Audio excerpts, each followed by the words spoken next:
Assalamualaikum warahmatullahi wabarakatuh. Perkenalkan, nama saya Eko Prasetyo dari S1 Perbankan Syariah kelas D.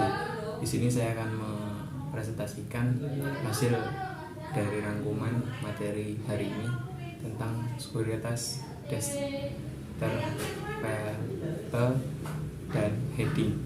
Yang pertama ada fitur. Fitur merupakan kontrak berjangka.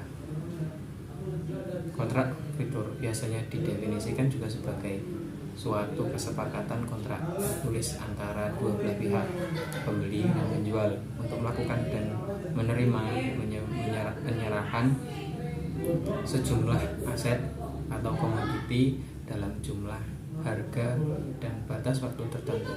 Yang kedua ada kontrak forward. Kontrak forward biasa juga disebut dengan kontrak serah. Kontrak serah merupakan transaksi yang didasari atas persetujuan dua belah pihak untuk menjual dan membeli aset pada waktu yang ditentukan. Transaksi ini diikuti dengan penyerahan barang sesuai dengan waktu dan spesifikasi yang disetujui. Umumnya transaksi dilakukan dengan tujuan hedging atau lindung nilai untuk mengantisipasi perubahan harga di masa yang akan datang. Selain itu, ada pula yang transaksi untuk memperoleh keuntungan dan selisih harga jumlah beli dan disebut spekulator. Perbedaan antara forward dan kontrak futur ada beberapa perbedaan. Yang pertama, forward adalah perjanjian kedua belah pihak yang bentuknya dan dapat disesuaikan, sedangkan futur memang punya bentuk kontrak yang standar. Forward tidak harus membayar atau menjamin sejumlah uang karena pada dasarnya adalah perjanjian kedua belah pihak. Sementara futur diharuskan menyetorkan inisial margin payment buat jaminannya. Forward tidak ada pinjaman karena perjanjian dua belah pihak, sementara futur adalah lembaga keringanan atau bursa. Biasanya kontrak untuk forward tergantung kedua belah pihak, sementara futur biasanya ditentukan standar. Yang ketiga ada hedging, lindung nilai. Hedging adalah strategi investasi yang digunakan dengan tujuan untuk melindungi portofolio investasi atau merugikan resiko dari hal-hal yang tidak diinginkan. Ada beberapa jenis lindung nilai atau hedging.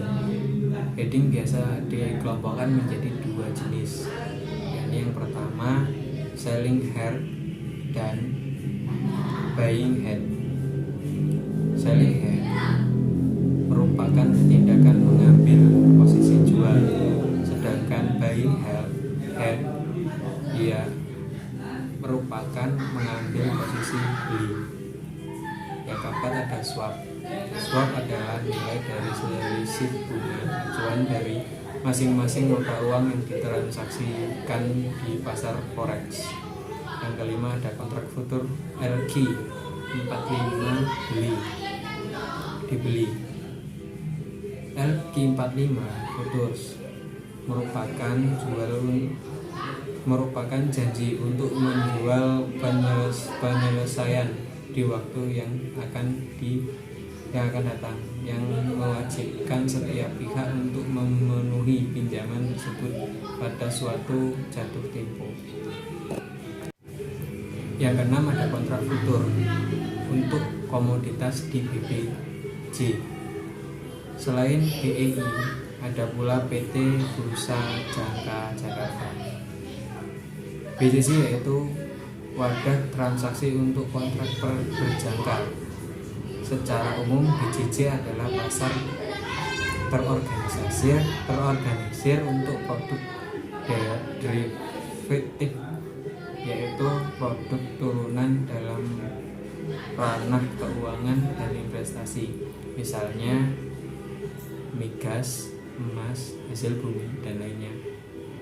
Yang terakhir nomor 7 ada post-sport, pasar sport atau sport market merupakan pasar di mana perdagangan berlangsung untuk pengiriman segera.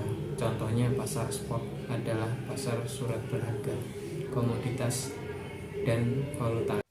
Baik, sekian presentasi yang dapat saya sampaikan. Apabila ada kekurangan, saya mohon maaf. Saya akhiri. Wassalamualaikum warahmatullahi wabarakatuh.